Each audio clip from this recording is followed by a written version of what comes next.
9 जून 2024 कर्नाटक के बेंगलुरु कामाक्षी पाल्या के इलाके से एक डिलीवरी बॉय सुबह सुबह गुजर रहा होता है कि तभी अचानक से उसकी नजर पास के ही नाले पर पड़ी। तब उसने देखा कि काफी सारे कुत्ते एक डेड बॉडी को नोच रहे हैं। ये देखकर उस डिलीवरी बॉय के तो होश उड़ गए। उसने जल्दी से लोकल पुलिस को इन्फॉर्म किया। पुलिस मौका वारदात पर आती है और उस बॉडी को उठाकर सबसे पहले हॉस्पिटल ले जाया जाता है। मृतक को देखकर पता चल रहा था कि उसकी उम्र लगभग 30 से 35 साल के बीच में रही होगी। अभी तक ये कहना मुश्किल था कि उसकी नेचुरल डेथ हुई है या फिर इसके पीछे किसी की साजिश रही है। और अभी तक उस मृतक की पहचान भी नहीं हो पाई थी कि वो कौन है, और न ही उसके पास से कोई आइडेंटिटी प्राप्त हुई जिससे कि उसके बारे में या फिर उसके घर वालों के बारे में पता किया जा सके। फिर पुलिस उसके बारे में जानकारी जुटाना शुरू करती है। पहले तो आसपास के थाने में ये पता किया जाता है कि शायद किसी न किसी ने मिसिंग रिपोर्ट तो दर्ज करवाई होगी। फिर तभी एक मिसिंग रिपोर्ट सामने आती है। उससे ये पता चलता है कि एक व्यक्ति जिसकी उम्र 33 साल है और नाम रेणुका स्वामी है, जो कि 8 जून को लापता हो गया था और उसका मोबाइल भी बंद आ रहा था।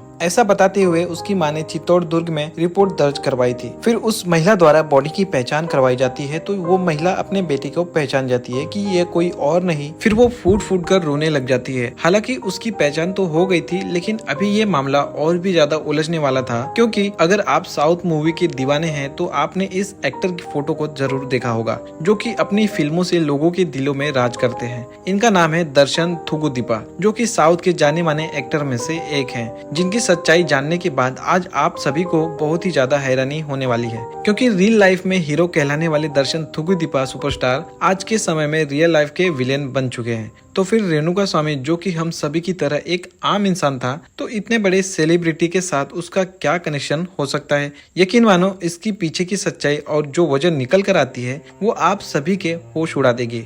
तो फिर आओ हर बार की तरह मिलकर शुरू से शुरू करते हैं और जानते हैं एक सुपर डुपर फिल्म स्टार की डार्क स्टोरी।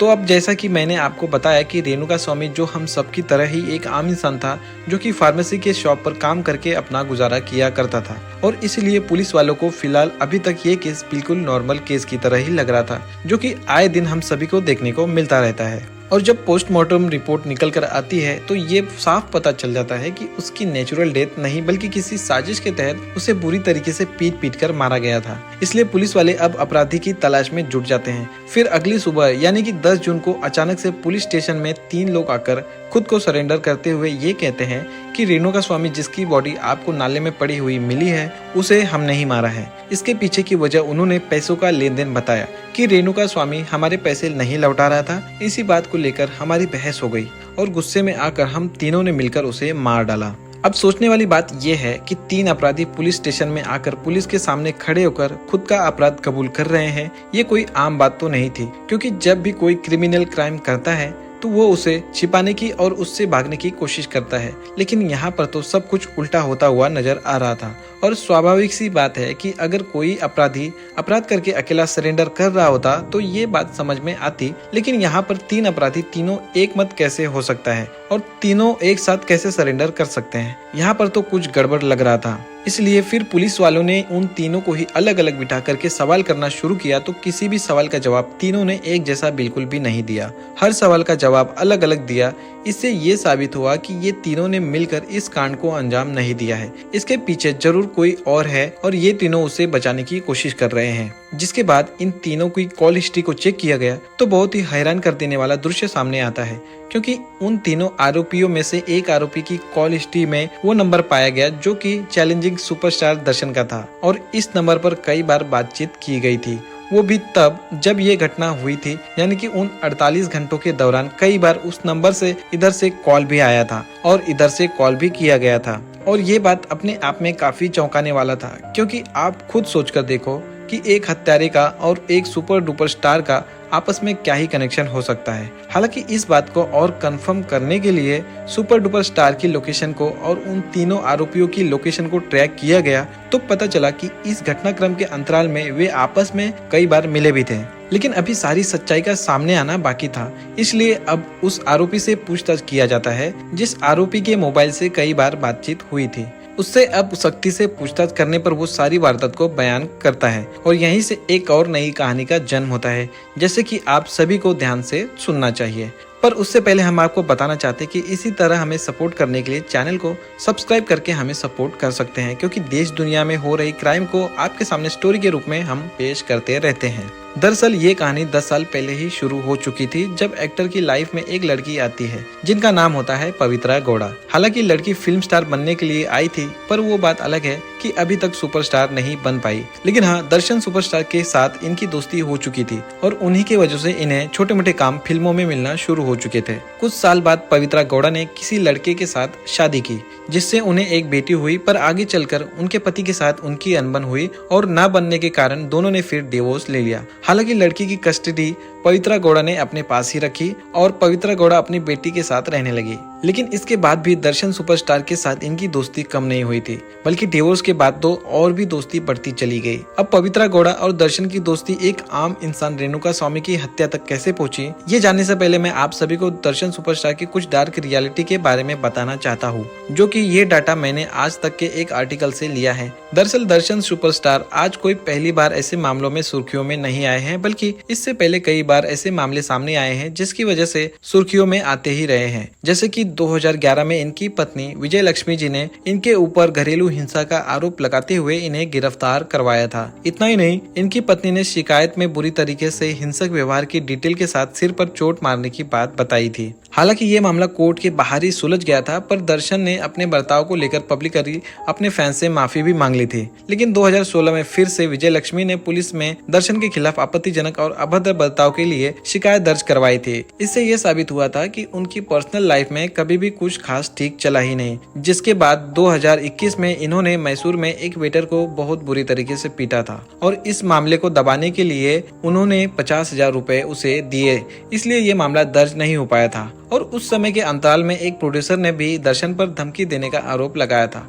फिर 2022 में दर्शन ने अपने फिल्म क्रांति के प्रमोशन के दौरान एक ऐसा आपत्तिजनक बयान दिया जिसे सुनकर आपका भी दिमाग खराब हो जाएगा और आप सोचने पर मजबूर हो जाओगे कि लोगों के दिल में राज करने वाला एक इंसान खुलकर ऐसे कैसे बयान दे सकता है। हालांकि जनता ने भी उसका काफी विरोध किया और एक फैन ने तो उसके ऊपर चप्पल भी फेंक दी थी, क्योंकि दर्शन का बयान ही कुछ ऐसा था कि भाग्य की देवी हर रोज दरवाजा नहीं खटखटाती, इसलिए जब वो आए उसे कस के पकड़ लो और घसीट कर बिना कपड़ों के उसे अपने बेडरूम में बंद करके रखो। इतना ही नहीं, इनके कारनामे यहीं खत्म नहीं होते, बल्कि बीते 2023 में दर्शन पर यह आरोप लगा था कि उन्होंने अपने घर के पास पार्क करने वाली एक महिला वकील पर कुत्ते छोड़ दिए थे। इसलिए दर्शन के खिलाफ आईपीसी सेक्शन 289 के तहत लापरवाही का मुकदमा भी दर्ज किया गया था। इसी के साथ इनके ऊपर और भी कई अन्य आरोप है, जिसमें से सबसे बड़ा और सबसे संगीन मामला रेणुका स्वामी का आया है। दरअसल इसके पीछे की वजह ये थी कि दर्शन सुपरस्टार के लाखों चाहने वालों में से एक रेणुका स्वामी भी था। इनफैक्ट वो दर्शन का सबसे बड़ा वाला फैन था और दर्शन सुपरस्टार से मिलने के लिए हमेशा उतावला रहता था। बाकी सभी फैन की तरह वो भी उनकी पर्सनल लाइफ में क्या हो रहा है उस पर भी ध्यान रखता था, जैसा कि मीडिया वाले भी करते ही है। हालांकि वो टीआरपी के लिए करते हैं, लेकिन रेणुका स्वामी दर्शन सुपरस्टार का एक फैन होने के नाते ये तो बस ये चाहता था कि उसके दोस्त यानी कि 10 साल पहले मिली पवित्रा गौड़ा से ज्यादा वो मेल मिलाप न रखकर अपनी पत्नी विजय लक्ष्मी के साथ ही रहे। और जब पवित्रा गौड़ा ने 10 साल हो जाने के बाद एक पोस्ट करके बताया कि हमारे और दर्शन सुपरस्टार के रिश्ते को 10 साल हो चुके हैं, तब रेणुका स्वामी ने अपनी भड़ास निकालते हुए उस पोस्ट के नीचे उल्टे सीधे कमेंट करना शुरू कर देता है। इतना ही नहीं, उसके ऊपर यह भी आरोप है कि वो आगे चल के सीधा डीएम में जाकर पवित्रा गौड़ा को उल्टे सीधे डीएम करना भी शुरू कर दिया था।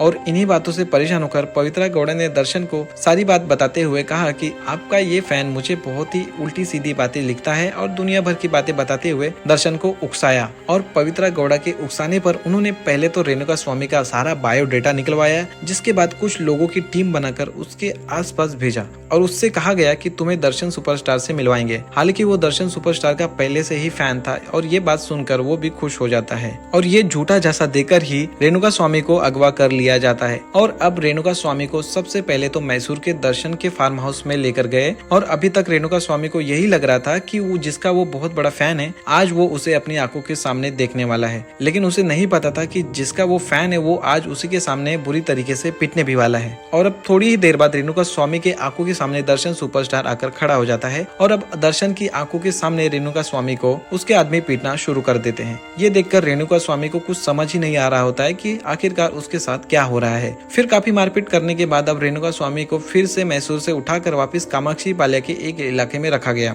इस बार रेणुका स्वामी को खुद जी भर के दर्शन ने भी पीटा और जब उसका मन भर गया तब मौत का फरमान देकर वो वहाँ से चला गया और उसके पीछे से उसके आदमियों ने पीट पीट कर उसका खेल खत्म कर दिया। और अगर आप यहाँ पर ध्यान से देखेंगे तो आपको समझ में आएगा कि एक फिल्म स्टार रियल लाइफ में भी बिल्कुल फिल्मी अंदाज में एक विलेन का किरदार निभाता हुआ नजर आता है। इतना ही नहीं, जिन लोगों ने उसे मारा था उसमें से एक ने पुलिस ऑफिसर से कॉल करके पूछा कि इसका ठिकाना कैसे लगाया जाए जिससे कि किसी को पता ही न चले। फिर उसी पुलिस ऑफिसर ने ये आइडिया दिया था कि इसे नाले में फेंक दो ताकि बाहर कहीं दूर चला जाएगा बहकर, पर ऐसा नहीं हो पाया। हालांकि इसके बाद एक और बड़ा खुलासा होता है कि जो डॉक्टर रेणुका स्वामी की पोस्टमार्टम रिपोर्ट करने को तैयार था उन्हें 1 करोड़ का ऑफर दिया गया था कि वो रिपोर्ट में नॉर्मल डेथ डिक्लेयर कर दे। इसी के साथ वो 3 लड़के जो कि थाने में आकर खुद जुल्म कबूल कर रहे थे उन्हें 30 लाख रुपए का लालच दिया गया था और खुद को सरेंडर करने को कहा गया था। साथ में उन्होंने अपना पूरा जोर लगाया था खुद को बचाने के लिए, यानी कि दर्शन सुपरस्टार ने यहाँ तक कि वे गृह मंत्रालय तक भी पहुँच गए थे। लेकिन तब तक बहुत देर हो चुकी थी क्योंकि बेंगलुरु पुलिस ने बहुत ही तेजी से इन्वेस्टिगेशन करते हुए इस केस को सॉल्व किया और पवित्र गौड़ा के साथ दर्शन सुपरस्टार को हिरासत में ले लिया गया। इसी के साथ जितने भी लोग इस कांड में जुड़े हुए थे उन सबको पकड़ लिया गया। हालांकि इस केस में पवित्रा गौड़ा को पहला आरोपी ठहराया गया क्योंकि ऐसा मानना है कि अगर पवित्रा ने दर्शन को उकसाया नहीं होता तो शायद रेणुका स्वामी आज इस दुनिया में होता। इसी के साथ इस घटना से हमें ये सीखने को मिलता है कि हम चाहे किसी के भी कितने भी बड़े फैन क्यों ना हो, हमें किसी की भी पर्सनल लाइफ में इंटरफेयर नहीं करना चाहिए। बाकी अब आप इसके बारे में क्या कहना चाहेंगे, अपने महत्वपूर्ण विचार कमेंट में जरूर लिखें। और मेरा नाम है विनय, मैं मिलता हूँ आपसे अगले वीडियो में। तब तक से अपना ख्याल रखिए, सुरक्षित रहिए। धन्यवाद।